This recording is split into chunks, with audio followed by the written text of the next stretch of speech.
찬송케 하옵소서. 영광과 권능의 성부여 오셔서 우리를 다스려 주옵소서. 여러분 반갑습니다. 화요일 아침 여러분과 함께 또 잠언의 말씀으로 은혜 나눌 수 있는 복된 시간입니다. 오늘 잠언 31장인데요. 그러고 보니까 잠언이 오늘 마지막 끝나는 시간입니다.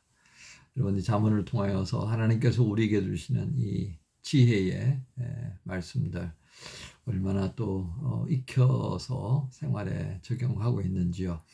마지막 시간인 만큼 또 그동안 우리가 함께 나누었던 잠언의 말씀들을 한번 또 되새김질할 수 있는 시간이 되었으면 참 좋겠습니다.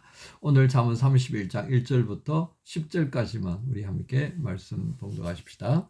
31장 1절부터 10절까지입니다. 러무엘 왕이 말씀한 바 곧 그의 어머니가 그를 훈계한 잠언이라. 내 아들아 내가 무엇을 말하랴. 내 태어난 아들아 내가 무엇을 말하랴. 서원대로 얻은 아들아 내가 무엇을 말하랴. 내 힘을 여자들에게 쓰지 말며 왕들을 멸망시키는 일을 행하지 말지어다. 러무엘아 포도주를 마시는 것이 왕들에게 마땅하지 아니하고 왕들에게 마땅하지 아니하며 독주를 찾는 것이 주권자들에게 마땅하지 않도다.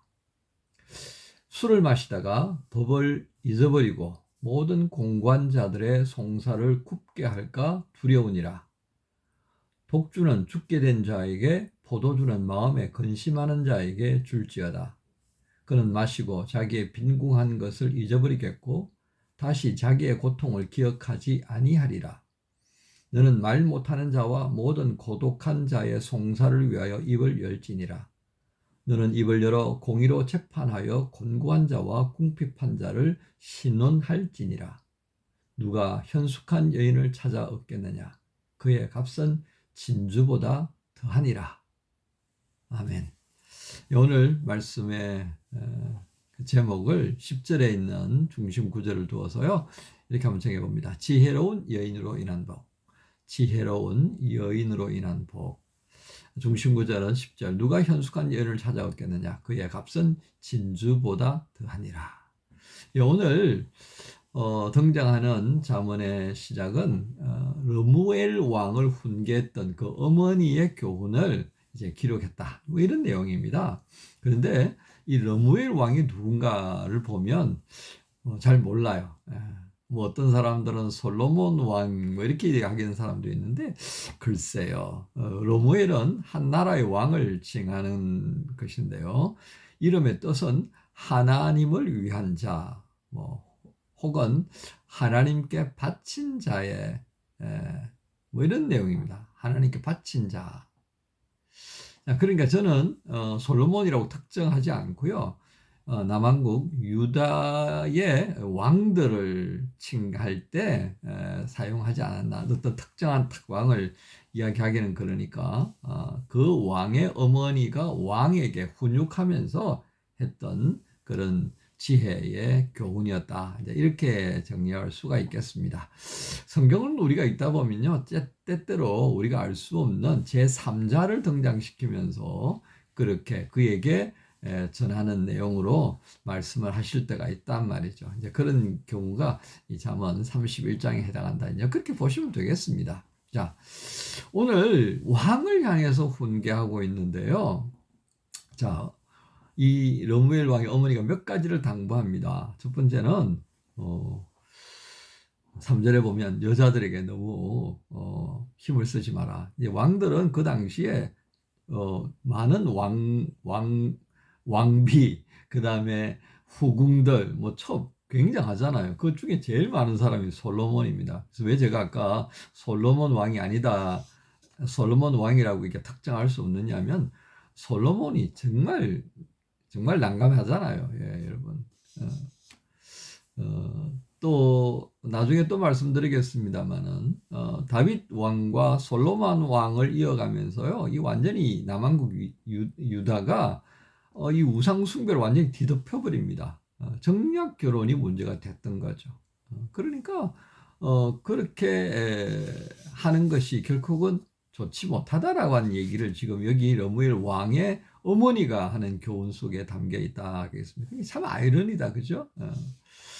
자, 그 다음에 술 너무 마시지 말아라. 술 너무 좋아해가지고 해롱해롱한 상태에서 네가 정말 왕으로서 판결하고 정말 약한 자들을 또 돌보고 너 왕의 직무를 정상적으로 해야 하는데 그 술 먹느라고 그렇게 시간 허비해 버려서는 안 된다는 거죠. 송사를 정확하게 해야 된다.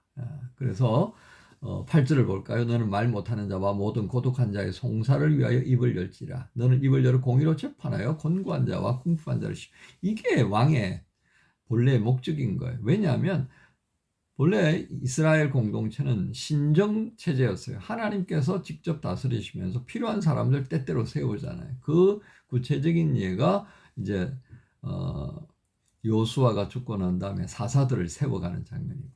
백성들의 기도하면 그러다가 이제 나중에 우리도 그 블레셋처럼 왕을 주십시오 이렇게 이제 하잖아요. 그러니까 너희가 나를 싫어하는 것이었다. 이제 그렇게 하나님께서 진단하십니다. 어쨌든 이 왕에게 당부하는 이 러무엘 왕의 어머니의 교훈은요, 어쩌면 하나님께서 왕을 세울 때에 했던 그 말씀하고 똑같은 것이라고 보시면 될 것 같습니다. 그래서 사무엘이 얘기하잖아요. 하나님이 경고하시는 대로 너희가 다 이런 일을 다 겪게 될 텐데 그래도 왕을 세우기 원하냐? 다 그렇게 하겠다. 참 어리석게 결국은 참 힘든 시간들을 이제 보내는 그런 과정들을 우리가 볼 수 있잖아요. 그런데 자, 오늘 이렇게 제왕에 대한 가르침과 함께 그 다음에 오늘 중심 구절이 되는 10절입니다. 이 10절의 내용이요. 마지막 절까지 31절까지 쭉 이어지고 있어요. 오늘 마지막 절이 31절입니다. 31장 31절이 맞춘 것 같죠, 그죠? 때때로 성경은 이렇게 짜맞추는 그런 흐름이 있다니까요. 자, 10절에 누가 현숙한 여인을 찾아왔겠느냐? 그의 값은 진주보다 더하다. 왜 진주보다 더한 가치가 있는지를 쭉 기록해 놓고 있는 것입니다. 30절 앞에까지, 29절까지입니다. 자, 이게 왜 중요할까요, 여러분? 다윗 왕이 통치하는 시대부터 시작해서 솔로몬에 이르기까지 정말 정략 결혼을 인하여서 수많은 여인들이 타국으로부터 예루살렘으로 오게 됩니다. 그런데 그 예루살렘에 들어오면서 우상을 가져왔잖아요. 그래서 예루살렘이 완전히 우상 천지가 되어버린 거예요. 거룩한 도시 시온산에 세워진 예루살렘 성이 아주 우상들의 판이 벌어져 버렸다 그 말이죠. 이런 것을 보면서요, 정말 지혜롭고 현명하고 정말 성숙하고 복된 모습을 가지고 있는 이런 여인을 구하는 것은 어쩌면 나라의 운명뿐만 아니라 우리 개인적으로 보면요, 정말 행복할 수 있는 전제 조건이 이런 여인을 만나는 것 아닐까 싶습니다. 요즘 고국에요, 대통령의 아내 때문에 여사 때문에 여사라고 그러죠. 요즘 대통령 옛날에 영부인이라고 그랬습니다만 여사님께서 이상한 모습을 보이는 바람에 온 나라가 뒤집어졌습니다. 어떻게 될는지 참 난감하네요. 그래서 현숙한 여인을 만난다는 것은 정말 남자들에게는 정말 행운이다 그 말이죠. 그래서 러무엘 왕에게 어머니가 신신당부하는 겁니다. 누가 현숙한 여인을 찾아왔겠느냐? 여러분 여기 진주가 나왔어요. 예수님께서 이 복음을 어디에다 비유했습니까?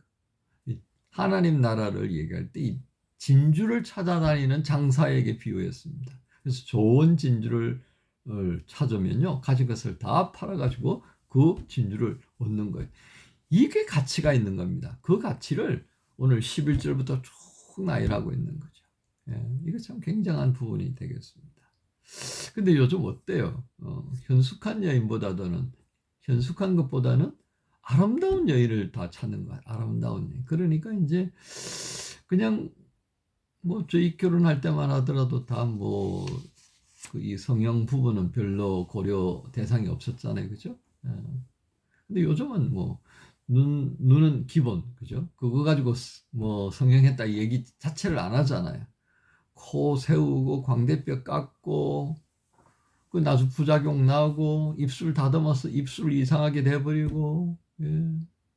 중국의 그 젊은이들이 열심히 돈 벌어가지고 저 태국이라든지 뭐 다른 데 가서 이렇게 성형한다고 그래요. 또 돈이 좀 있는 친구들은 한국에 와서 성형을 한다고 합니다. 한국의 성형술이 굉장히 뛰어나는데, 그런데 이렇게 겉의 모습을 많은 돈을 들여서 다듬었다고요. 아름답다고요. 그런데 오늘 성경은 뭐라고 그런지 아세요, 여러분? 한번 볼까요? 30절에 봅시다. 고운 것도 거짓되고 아름다운 것도 헛되다 그랬습니다. 진짜 실속 있는 건 뭐라고요? 여호와를 경외하는 여자, 여호와를 경외하는 여자가 칭찬을 받는다. 성경에서 아름답다고 칭찬하는 것이 아니라, 여호와를 경외하는 그게 진짜 칭찬받을 일이다. 왜요? 그렇게 여호와께 칭찬받는 사람은요, 31절에 그 손의 열매가 그에게로 돌아갈 것이고 그 행한 일로 말미암아 성문에서 모든 사람에서 칭찬을 받는다, 그 말입니다. 결국 저는 그렇게 볼 수밖에 없어요. 말씀을 근거해서 보면요, 우리가 겉의 모습 아름답게 가꾸는 거요, 그거 허상이라는 얘기입니다. 그러니까 30절에 고운 것도 거짓되고 아름다운 것도 헛되다. 나중에 결혼해서 애를 낳으면 이 애 누구냐 그러잖아요. 이게 누구 닮은 거야? 아무도 안 닮았어. 아빠도 성형을 해버려, 엄마도 성형을 해버려, 애가 태어나서 헛갈려버려. 여러분, 오늘 이 세대에서 정상적인 가정이 뭘까가 또 헛갈리고 있습니다. 그러나 오늘 성경은 우리에게 정상적인 가정은 어떤 가정이라고 그럽니까? 정말 한 남자가 한 여자를 만나서 가정을 꾸리는 겁니다.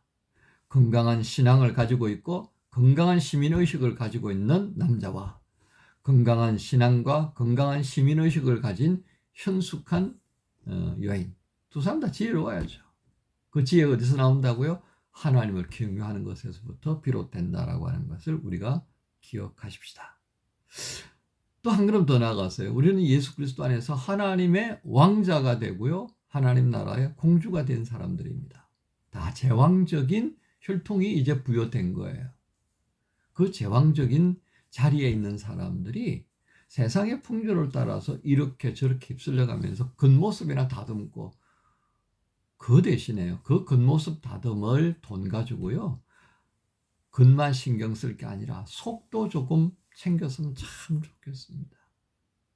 어리석음으로 가득 차 있는 우리의 내면으로 인해서 나도 망하고 나를 만나는 사람도 망하게 하는 그 길은 가지 않아야 하지 않겠습니까?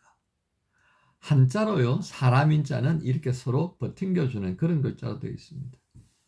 이 버팅겨주지 않는, 그래서 혼자 살려고, 혼자 아름답게만 살려고, 혼자 멋있게만 살려고 하는 이 세대, 다른 어느 누구도 돌볼 생각이 없는 이 세대에서 여러분, 우리의 삶이 조금 더 빛날 수 있다면 바로 말씀 안에서 우리가 굳건히 서는 그것으로 말미암지 않겠습니까? 오늘 이 잠언의 마지막 장면입니다. 제왕적인 자리로 우리를 초대하신 하나님 아버지의 그 은혜 안에서 왕자가 되고 공주님 되신 분들, 오늘 우리가 정말 아름다워지기를 원한다면 어떻게 해야 된다고요? 그렇습니다. 여호와를 경외하는 여자, 여호와를 경외하는 남자, 거기서 출발해야 하겠습니다. 잠언의 마지막 장들을 보면서 오늘 우리의 삶을 조금 더 지혜 있게 살기를 원하시는 주의 마음을 담아서 오늘 화요일 시작하십시다. 여러분 모두를 주님 예수님의 이름으로 축복합니다. 주님 감사합니다. 지혜로운 아내를 얻는 자가 참 복되다 했습니다. 누가 지혜로운 여자입니까? 또한 이 여자를 아내로 맞을 수 있는 지혜로운 남자는 어떤 사람입니까? 바로 하나님을 경외하는 것에서부터 시작되는 줄로 믿습니다. 이 믿음을 허락하신 말씀 안에 굳게 세워주시는 복된 화요일 되게 하여 주옵소서. 감사합니다. 예수님의 이름으로 기도합니다. 아멘. 주의 날 채우시네. 나 약할 때 주나 온전케 해. 내 마음 모두 주께 드리니 그 은혜 날 채우시네.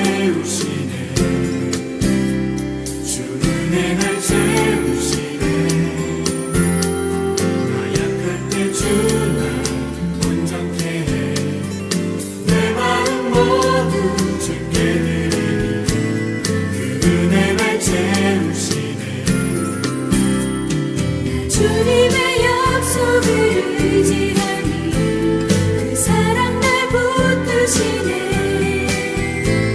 보혈로 내 죄 모두 씻어지니 주 자비만 구합니다. 주 은혜 날 채우시네. 나 약할 때 주 날 온전케 해. 내 마음 모두 주께 드리니 그 은혜 날 채우시네. 그 피로 내 죄를 대속하시고 나 의롭다 부르시네. 심판 대신 긍휼을 베푸시니 은혜로 자유합니다. 주 은혜 날 채우시네. 나 약할 때 주 날 온전케 해.